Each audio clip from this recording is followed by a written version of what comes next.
네, 성경 본문 읽겠습니다. 베드로전서 제1장 18절부터 25절까지 1장의 마지막 절입니다. 한 절씩 번갈아 가면서 읽겠습니다.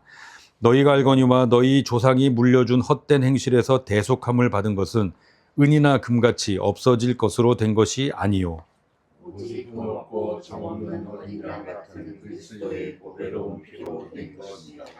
그는 창세전부터 미리 알림 바 되신 이나 이 말세에 너희를 위하여 나타내신 바 되었으니 너희는 그를 죽은 자 가운데서 살리시고 영광을 주신 하나님을 그리스도로 말미암아 믿는 자니 너희 믿음과 소망이 하나님께 있게 하셨느니라.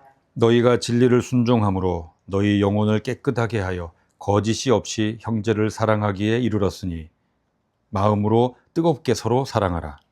너희가 거듭난 것은 썩어질 씨로 된 것이 아니요 썩지 아니할 씨로 된 것이니 살아있고 항상 있는 하나님의 말씀으로 되었느니라. 그러므로 모든 육체는 풀과 같고 그 모든 영광은 풀의 꽃과 같으니 풀은 마르고 꽃은 떨어지되 오직 주의 말씀은 세세토록 있도다 하였으니 너희에게 전한 복음이 곧 이 말씀이니라. 아멘. 네, 이 말씀을 본문으로 존재답게 사랑하라 라는 제목으로 하나님 말씀 전하겠습니다. 계속 말씀드리지만 이 베드로서신은 박해를 받아서 흩어진 성도들에게 위로와 격려를 위해서 사도가 기록한 편지입니다. 이 본문은 이제 위에서 이어지는 내용인데요. 지난 시간에 이제 18절, 19절을 했습니다. 너희가 알거니와 너희 조상이 물려준 헛된 행실에서 대속함을 받은 것은 은이나 금같이 없어질 것으로 된 것이 아니요 오직 흠없고 점없는 어린 양 같은 그리스도의 보배로운 피로 된 것이다 그랬습니다. 여기에 이제 은과 금이 언급되고 있는데요.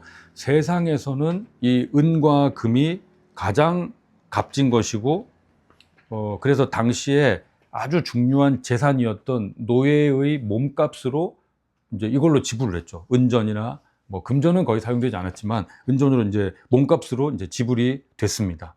근데 왜 은이나 금이 화폐가 되고 그것을 가장 사람들이 귀한 것으로 여겼을까요? 왜? 그렇죠. 네. 변하지 않으니까 그렇습니다. 변하지 않으니까. 그러니까 이 금이라는 게 변하지 않아요. 이 변하지 않는 것을 사람들이 만들 수 없습니다. 그 연금술이란 말이 있잖아요. 그러니까 사람들이 변하지 않는 이 금을, 왜냐하면 이게 변하지 않으니까 비싸요. 게다가 또 반짝이기까지 해. 그러니까 이 변하지 않고 희소한 이것을 만들기 위해서 사람들은 오랫동안 금을 어떻게 하면 만들 수 있을까? 수고와 노력을 다했죠. 아이디어를 내고 했지만 만들 수 없습니다. 왜냐하면 이건 그냥 어떻게 만들어지는 게 아니고 정말 엄청난 어떤 외부적인 조건에 의해서. 그래서 이게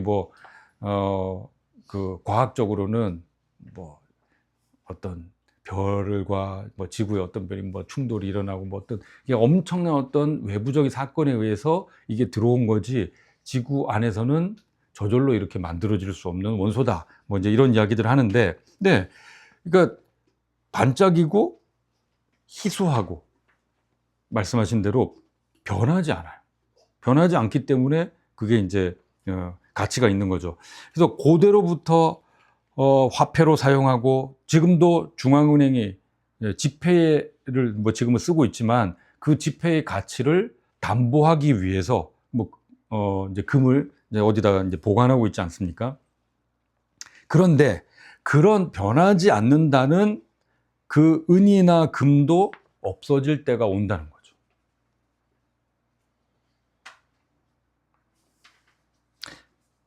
그런 때가 오는데 영원히 사라지지 않는 하나님, 그분이 은이나 금이 아니고 사람들이 귀하게 여기는, 하지만 없어지는 그것이 아니라 하나님이신 예수님이, 영원히 존재하시는 그분이 자기 생명으로 지불하셔서 구원을 하셨기 때문에 성도가 받은 구원은 어떤 성격을 가지고 있을까요? 영원히 변치 않습니다. 여기에서 이 구원이 영원하다가 나오는 겁니다. 왜냐하면 변치 않는 영원하신 분이 그 생명을 내어주셔서 구원하셨기 때문에, 값을 치르고 대속하셨기 때문에 값을 치르셨어요. 주님이 환불하지 않으시는 거예요. 그래서 우리의 구원은 변치 않는다, 영원하다 하는 그것을 이야기한 거죠. 그리고 오늘 본문에서 우리가 받은 구원이 그렇게 영원한 것이다 이야기하고는 그분 그리스도가 어떤 분이신지 말하고 있습니다. 다시 성도가 받은 복음과 구원의 약속이 얼마나 크고 확실한 것인가 이야기하고 있는데, 왜 또 이야기를 할까? 그만큼 이들이 그 현실의 삶이 힘들었다는 거예요. 그럼에도 불구하고 우리의 구원을 생각할 때, 그렇지, 우리가 받은 구원이 이런 거야, 확실한 거야가 꼭 필요할 만큼, 그걸 다시 되새기는 것이 간절할 만큼 그랬다는 겁니다. 자, 본문을 보겠습니다. 자, 20절 상반절에 그는 창세 전부터 미리 알린 바 되신이다 그랬습니다. 이게 좀 표현이 그렇죠? 창세 전이면 아무것도 없는데, 알릴 사람도 없는데, 그런데 미리 알렸다 이렇게 됐습니다. 미리 알렸다. 그러니까 우리는 알린다 그러면은 여보시오, 복음을 들어보시오, 이제 이렇게 생각하기 쉬운데요. 에베소서 1장 4절 우리에게 익숙한 말씀입니다. 창세전에 그리스도 안에서 우리를 택하사 우리로 사랑 안에서 그 앞에 거룩하고 흠이 없게 하시려고. 그러니까 이 말씀은 하나님이 천지를 지으시기 전에, 사람 이 육신을 만드시기 전에 이미 삼위일체 하나님이 미리 거룩한 의논을 통해서 창조와 구원에 대해서 작정하셨다는 겁니다. 이미 누구를 구원할 거를 정하셨어요. 그때 이미 예수 그리스도의 희생을 통한 구원을 계획하신 거예요. 우리가 생각할 때 아담과 하와를 만들었는데, 잘 만들었는데 너무 좋아요. 그런데 얘네들이 앞불사 타락을 해버렸어요. 이거 웃잖아. 이 아들 그래도 버리면 안 되니까 구원해야지. 그렇게 부랴부랴 구원 계획을 급조하신 것이 아니라는 거죠. 그때 야야야 뭐 예수야 니 좀 죽어줘라 이런 게 아니고 이미 그렇게 하셨다는 겁니다. 디모데후서 1장 9절에 이런 말씀이 있습니다. 하나님이 우리를 구원하사 거룩하신 소명으로 부르심은 우리의 행위대로 하심이 아니요 오직 자기의 뜻과 영원 전부터 그리스도 예수 안에서 우리에게 주신 은혜대로 하심이라. 그러니까 영원 전부터 은혜 속에서, 은혜 안에서 은혜로 우리를 이미 택하셨다는 거죠.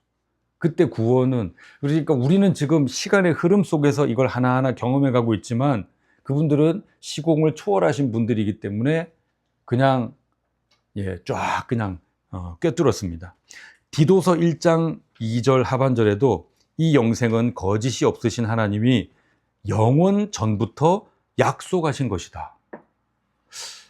도대체 누가 누구한테 약속을 해요? 아무것도 없는데. 그 삼위 하나님 안에서 서로 거룩한 의논 작정을 하셨다는 겁니다.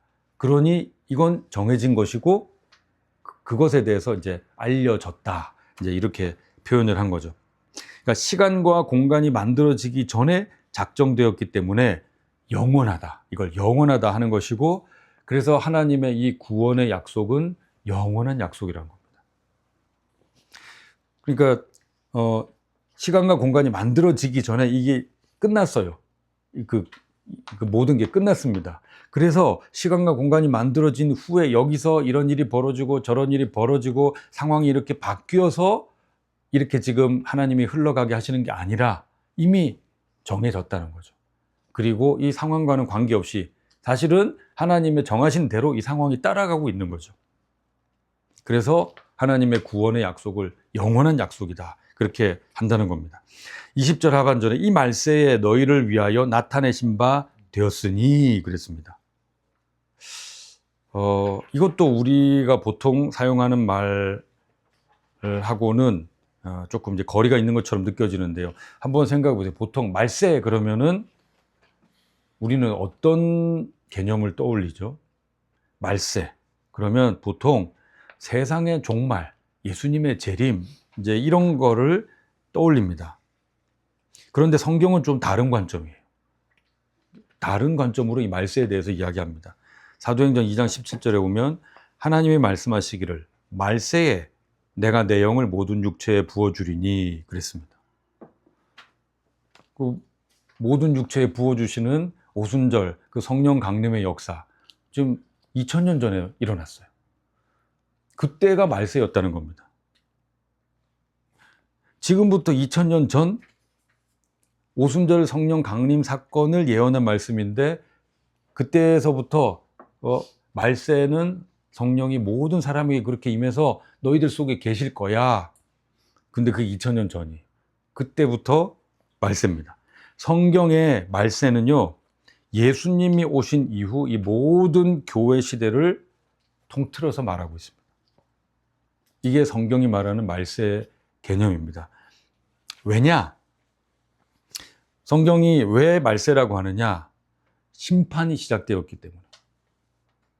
예수님이 오심으로써 창세 전에 삼위 하나님의 작정이 구체적으로 드러났고요. 말씀드린 대로 우리가 요한복음 공부를 했었는데 요한복음 16장 8절에 그가 와서 죄에 대하여 의에 대하여 심판에 대하여 세상을 책망하시리라 말씀이 있습니다. 그러니까 예수님이 오셔서 십자가를 지심으로 죄와 죽음에 대해서 정리해 주시고 심판이 일어난 거예요. 그래서 우리 예수님이 승리하셨다 그러잖아요. 승리하셨다. 우리는 그 승리를 입는다. 그런 표현을 씁니다. 그래서 그때부터 말세입니다. 지금까지. 그래서 예수님이 오시기 전까지 이 내용을 전한 사람들이 바로 선지자들입니다. 그러니까 말세에 하나님이 약속한 그리스도 메시아가 오실 것이다. 그리고 이런 일들이 벌어질 것이다. 심판이 일어난다. 그랬는데 선지자들이 전했어요. 그 내용이 히브리서 11장 이제 1절 2절에 나오는데 이런 표현들이 있습니다. 옛적에 선지자들을 통하여 여러 부분과 여러 모양으로 우리 조상들에게 말씀하신 하나님이 이 모든 날 마지막에는 아들을 통하여 우리에게 말씀하셨다. 예수님이 오신 것을 선지자들은 마지막이다. 그렇게 이제 받아들인 거죠. 그때부터 심판의 시작이라고 받아들였기 때문에 그래서 예수님께서 오셔서 하신 일이 뭐냐? 마태복음 13장 35절에 이는 선지자를 통하여 말씀하신 바 내가 입을 열어 비유로 말하고 창세부터 감추인 것들을 드러내리라 함을 이루려 하심이라. 예수님은 창세 전부터 구원을 계획하셨고 선지자들을 통해서 미리 알리셨고 그리고 계획대로 직접 육신을 입고 오셔서 구원을 이루신 분이라는 거죠.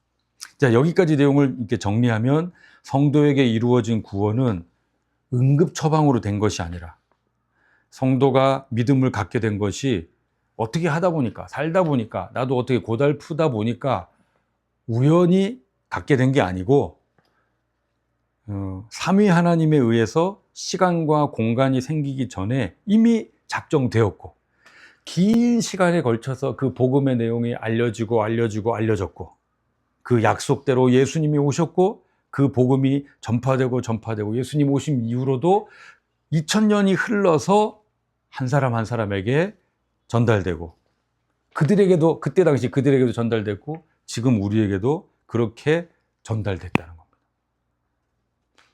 그러니까 하나님이 쓰시는 정말 대서사시 기적의 드라마인 거죠. 이게 우연이라고 할 수가 없는 겁니다. 이제 21절은 그래서 성도는 바로 그 모든 것을 주관하신 하나님을 믿는 자들이다. 이걸 모든 걸 이끌어가 계획하고 그걸 이렇게 긴 역사 속에서 이끌어 가시는 그 하나님을 믿는 자들이라고 강조하고 있습니다. 근데 그 성도가 지금 형편이 어떤가? 세상에서는 박해받고 쫓겨나고 나그네로 살고 있어요. 비록 그렇지만 지금 이 사도 베드로는 뭘 얘기하고 있냐면 나와 당신들은 보통 존재가 아닙니다. 그 이야기를 하고 있는 거예요. 왜? 하나님이 21절에 있는 것처럼 영광을 주셨기 때문에. 하나님이 영광을 주셨기 때문에. 이 땅에는 영광이 없어요. 하나님이 영광을 주셨고 그 영광을 보장해 주셨기 때문에, 그래서 어떠냐? 그 본문에 있는 대로 이 땅에는 소망이 없고 오직 믿음, 소망이 하나님께만 있습니다. 믿는 구석은 하나님이, 바라는 것은 하나님이. 어떻게 보면 이것이 성도가 이 땅에서 고달프게 살아야 되는 이유죠. 왜? 믿음과 소망이 하나님께 있게 하기 위해서. 더 정확히는 하나님께만 있게 하기 위해서. 우린 또 지금 질문이 나옵니다. 꼭 이렇게 고달프게 고생을 시켜야만, 이렇게 신음소리가 나야만 그 하나님은 속이 편하십니까? 직성이 풀리십니까? 아무리 믿음 소망도 좋지만, 그렇습니다. 왜? 우리의 본성을 아시기 때문에. 조금 숨통 튀어주면 눈이 벌써 딴 데로 돌아가고 딴 생각하는 그런 존재인 것을 하나님이 이미 아시기 때문에, 그리고 사실은 그게 우리를 얼마나 심각하게 우리를 망가뜨리고 피폐하게 만드는지 하나님은 아시기 때문에 덜 다치게 하기 위해서 차라리 우리 육신을 좀 고달프게 하시는 거죠. 22절은 그런 믿음과 소망을 하나님께 둔 성도가 이 땅에서 다른 사람들과 어떻게 살아야 할지 말합니다. 무엇인가? 마음으로 뜨겁게 서로 사랑하라. 성도가 사랑하게 되는 동기가 있습니다. 사람들이 그냥 이성 간에 서로 아껴주고 이렇게 사랑하고 이게 아니고요. 성도 간에 사랑하게 된 동기가 뭐냐면 너희가 진리를 순종했다 그럽니다. 그러니까 예수님의 사랑과 희생의 복음을 받아들였다는 거예요. 예수님의 그 사랑, 예수님의 그 희생의 복음을 받아들이니까 속에서 사랑이 우러나온다는 겁니다. 이게 이제 생명력이죠. 복음의 생명력. 여기에 묘한 표현을 썼어요. 거짓 없는, 거짓이 없이. 사람들이 사랑한다는 말을 합니다. 그런데 실은 자기 유익을 위해서 하는 겁니다. 내가 너를 이만큼 사랑하니 너도 나한테 이런 사랑을 줘야지. 내가 너한테 이런 선물을 줬으니 너도 나한테 이런 선물을 줘야지. 이걸 사랑이라고 할 수 있을까요? 이건 기브 앤 테이크죠. 그건 거래입니다. 거래예요. 내가 이 정도 가치를 줬으니 너도 그 정도 가치에 해당하는, 나도 그 정도 가치라고 느낄 만한 뭘 줘. 이런 거잖아요. 그거는 사랑이 아니고 거래입니다. 거짓 없는 사랑은 무엇인가? 받을 것을 기대하지 않고 주는 것입니다. 그래서 사람은 본성적으로 이런 바보 같은 사랑을 할 수 없어요. 그런 사랑을 하는 사람을 바보라고 하죠. 저거 봐라, 또 당한다. 그런 이야기들 합니다. 그런데 예수님의 사랑을 받고 보니, 그 복음을 받아서 예수님을 믿고 보니 나도 그런 사랑을 하고 싶은 소망과 에너지가 나오는 겁니다. 이게 이제 이상한 점이죠. 왜냐하면 사람들이 정신을 차리면 내가 다시는 바보짓 안 한다, 손해보지 않는다, 정확하게 기브 앤 테이크 이제 따질 거야, 이런 생각으로 갑니다. 그런데 예수님의 복음을 제대로 받아들인 사람은 바보 소리를 들으면서도 다시 그 사랑을 시도하려고 하고, 그렇게 사랑하지 못하는 것을 안타까워하고, 그렇게 사랑하지 못하는 것을 괴로워하는 유일한 족속들입니다. 바보짓을 계속하려고 시도하는, 손해보는 짓을, 희생하는 짓을 자꾸 시도하려고 하는, 잘 못하면서도, 실패하면서도 다시 시도하려고 하는 그런 족속. 왜 그럴까? 그 소원과 에너지가 복음을 받아들였기 때문에 속에서 나오는 거죠. 마음으로 뜨겁게 서로 사랑하라. 이건 주저하지 말고, 계산하지 말고 더 많이, 더 깊이 사랑하라는 겁니다. 왜냐하면 사랑한다는 것, 계산하지 않는다는 것은 바로 예수님을 믿는다는 것 증거이고 예수님이 그 안에 계신다는 증거이기 때문입니다. 왜? 하나님은 사랑이시니까. 예수님을 하나님이 보내신 이유가 이 사랑이라는 것이 무엇인지 이 세상 속에서 드러내고 정말 이해관계로 막 가득 찬 이게 손에 안 보려고 막 그냥 눈에 불을 바짝바짝 켜고 있는 그런 세상 속에서 바로 이 사랑이 이기고 이 사랑이 넘치는 이 사랑이 흘러가는 그런 세상을 위해서 성도를 부르신 거죠. 그런데 우리는 어떻습니까? 사랑이 쉬우세요? 할만한가요? 어떠세요? 너무 어렵습니다. 왜 사랑이 어려운가? 희생해야 되기 때문입니다. 내 것을 도려내지 않으면 뭐 그 정도 그래 뭐 이렇게 줄 수 있어요. 그래 이 정도는 뭐 좀 나누면서 사는 거지 뭐 할 수 있는데 이게 내 살을 도려내는 손해 보는 희생 정도까지 가면 그러니까 이 정도 있는데 이 정도는 뭐 이렇게 떼주고도 살 수 있지. 근데 그거 떼어주면 잘못하면 나도 휘청거려. 거기까지 가야 참 사랑이죠. 희생이 수반되기 때문에 그 희생을 즐거워하는 사람은 없습니다. 그래서 예수님도요, 씨 웃으면서 십자가에서 달리신 거 아닙니다. 예수님도 비명을 질렀어요. 소리를 질렀습니다. 그건 너무 고통스러운 일이기 때문에. 그래서 23절 이후에 우리 보고 이제 사랑하세요, 뜨겁게 더 깊이 사랑하세요 하고는 1장을 마무리하면서 물론 뭐 본문에는 원래 장절이 구별되어 있지 않지만 다시 23절부터 25절까지 다시 성도의 근거가 되는 구원을 또 말합니다. 23절부터 25절까지 반복되는 단어가 있습니다. 바로 말씀이라는 단어예요. 말씀. 3번 반복됩니다. 말씀 때문이다. 말씀으로 됐다. 이렇게 얘기하는데 요한복음 1장에 태초에 말씀이 계시니라. 이 말씀이 하나님이시다. 말씀이 육신이 되어 우리 가운데 거하심에 그랬습니다. 말씀은 예수님이에요. 그 예수님을 지금 강조한 겁니다. 여기에서 지금 모든 육체는 풀과 같고 그 영광은 풀의 꽃과 같다 그랬습니다. 그런데 그렇게 마르고 떨어지는 그 연약한 우리 인간, 이 존재를 위해서 말씀이시며 영원하신 하나님이신 그 예수님이 희생하셨다는 거예요. 그래서 우리가 구원받지 않았는가? 지금 당신들이 희생? 지금 우리도 살기 힘든데, 이 형편에 또 희생까지 하라고, 그런 사랑을 하라고, 이게 너무, 요구가 너무하시네. 그런 마음이 들 수 있어요. 그런데 여러분들이요, 우리가 어떻게 성도가 됐습니까? 지금, 우리가 이 땅에서 풀과 같고, 금방 마르고 금방 떨어질 그런 존재들인데 그 영원하신 하나님이신 예수님이 우리를 위해서 희생하지 않으셨습니까?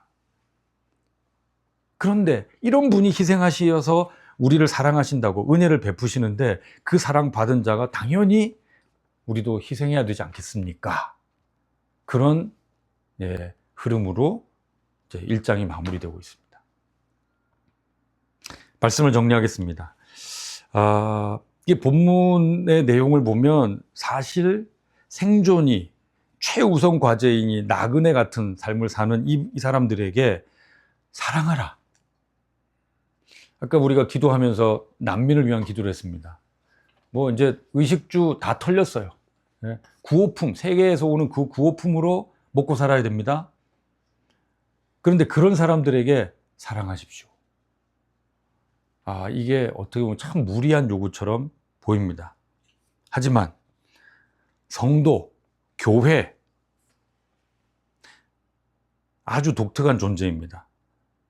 성도나 교회가 생존이 우선이 되면요, 추해집니다. 비참해지고요, 참 못났게 돼요. 왜냐하면 그게 존재의 의미가 아니기 때문에.